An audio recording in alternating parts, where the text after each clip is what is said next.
اسلام صرف ایک مذہب نہیں ہے بلکہ زندگی گزارنے کا پورا طریقہ ہے۔ یہ انسان کو بتاتا ہے کہ وہ کہاں سے آیا ہے، اسے کیسے جینا ہے، آخر میں اسے کہاں لوٹنا ہے۔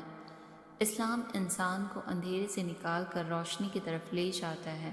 اسی روشنی کو زندگی میں قائم رکھنے کے لیے اسلام نے کچھ بنیادی اصول دیے ہیں جنہیں اسلام کے 5 استمبھ کہا جاتا ہے۔ یہ 5 استمبھ کسی عمارت کی نیو کی طرح ہے۔ اگر نیو مضبوط ہو تو عمارت صدیوں تک کھڑی رہتی ہے، اور اگر نیو ہی کمزور ہو تو سندر سے سندر عمارت بھی گر جاتی ہے۔ مسلمان کی زندگی بھی انہی 5 استمبھ میں ٹکی ہوتی ہے۔ اسلام کی بنیاد شہادت سے شروع ہوتی ہے۔ شہادت کا مطلب ہے دل اور زبان دونوں سے اس سچائی کو مان لینا کہ اللہ کے سوا کوئی عبادت کے قابل نہیں، اور حضرت محمد صلی اللہ علیہ وسلم اللہ کے آخری رسول ہیں۔ شہادت صرف ایک ورڈ نہیں ہے بلکہ پوری سوچ کا بدل جانا ہے۔ جب انسان یہ مان لیتا ہے کہ ہر طاقت اللہ کے ہاتھ میں ہوتا ہے تو اس کے دل سے ڈر نکل جاتا ہے۔ پھر وہ لوگوں سے نہیں ڈرتا، حالات سے نہیں گھبراتا، اور سچائی کے راستے پر ڈٹ کر رہتا ہے۔ شہادت انسان کو یہ سکھاتی ہے کہ زندگی کا ہر فیصلہ اللہ کی رضا کو دیکھ کر کرنا چاہیے۔ یہی وجہ ہے کہ شہادت کے بنا اسلام ادھورا ہے۔ دوسرا استمبھ ہے نماز۔ نماز اسلام کا وہ عمل ہے جو انسان کو دن میں بار بار اللہ سے جوڑتا ہے۔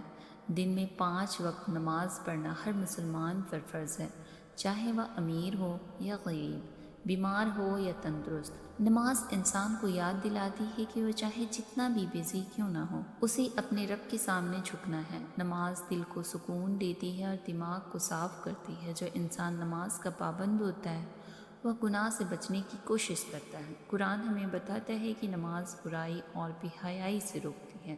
سچ یہ ہے کہ جو انسان اللہ کے سامنے دن میں 5 بار کھڑا ہوتا ہے وہ غلط راستے پر چلنے سے پہلے کئی بار سوچتا ہے۔ اور جو تیسرا استمبھ ہے وہ ہے زکوٰۃ۔ اسلام یہ نہیں چاہتا کہ دولت کچھ ہاتھوں میں سمٹ کر رہ جائے، اسی لیے زکوٰۃ کو فرض کیا گیا۔ زکوٰۃ کا مطلب ہوتا ہے اپنے مال کا ایک چھوٹا سا حصہ اللہ کے راستے میں دینا۔ زکوٰۃ مال کو کم نہیں کرتی بلکہ اسے پاک کرتی ہے، یا دل سے لالچ نکال دیتی ہے اور انسان کو دوسروں کا درد سمجھنے والا بناتی ہے۔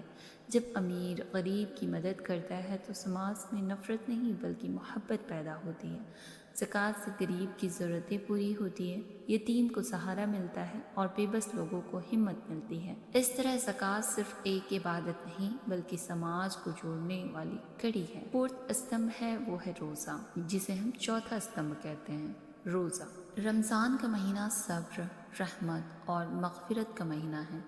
اس مہینے میں روزہ رکھنا ہر بالغ مسلمان پر فرض ہے۔ روزہ صرف بھوک اور پیاس سہنے کا نام نہیں ہے بلکہ اپنے نفس کو قابو میں رکھنے کی ٹریننگ ہے۔ روزہ انسان کو سکھاتا ہے کہ وہ اپنی خواہشوں کا غلام نہیں بنے، وہ اپنی زبان، نظر اور سوچ کی حفاظت کرتا ہے۔ جب انسان دن بھر بھوکا رہتا ہے تو اسے غریب کی حالات کا احساس ہوتا ہے۔ اللہ نے روزے کا مقصد بتایا ہے کہ اس سے انسان میں تقوی پیدا ہوتا ہے، یعنی اللہ کا ڈر اور اس کی محبت دل میں بیٹھ جاتی ہے۔ یہ تقوی انسان کو اندر سے بدل دیتا ہے۔ 5واں استمبھ ہے وہ ہے حج۔ حج اسلام کا وہ عمل ہے جس میں پوری دنیا کے مسلمان ایک جگہ اکٹھا ہوتے ہیں۔ جو انسان شاریرک اور آرتھک روپ سے سکشم ہو اس پر زندگی میں ایک بار حج کرنا فرض ہے۔ حج میں امیر، غریب، کالے، گورے، رازہ رنگ سب ایک جیسے کپڑوں میں اللہ کے سامنے کھڑے ہوتے ہیں۔ وہاں کوئی بڑا نہیں، کوئی چھوٹا نہیں، صرف اللہ کے بندے ہوتے ہیں۔ حج انسان کو گھمنڈ سے آزاد کرتا ہے اور اسے نئی زندگی شروع کرنے کا موقع دیتا ہے۔ کہا گیا ہے کہ مقبول حج انسان کو گناہوں سے ایسی پاک کر دیتا ہے جیسے وہ آج ہی پیدا ہوا ہو۔ ان 5 استمبھ کا مقصد انسان کو بہتر بنانا ہے۔ شہادت سوچ کو صحیح کرتی ہے، نماز عمل کو، زکوٰۃ دل کو، روزہ کردار کو اور حج پوری زندگی کو۔ اگر مسلمان صرف نام کا نہ ہو کر ان 5 استمبھوں کو اپنی زندگی میں اتار لے تو اس کی دنیا بھی سدھر جائے گی اور آخرت بھی۔ ایک پیغام دوں گی کہ آج کا انسان پریشان ہے، بے چین ہے اور سکون کی تلاش میں بھٹک رہا ہے۔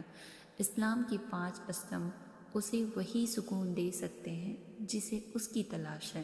یہ اصل انسان کو اللہ سے جوڑتا ہے اور انسانیت سے بھی۔ آخری بات کروں گی، اسلام بوجھ نہیں بلکہ رحمت ہے۔ 5 استمبھ پابندی نہیں بلکہ آزادی ہے۔ جو ان پر چل پڑا وہ کبھی اکیلا نہیں رہتا۔ اللہ ہمیں ان 5 استمبھوں پر چلنے کی توفیق عطا فرمائے، آمین۔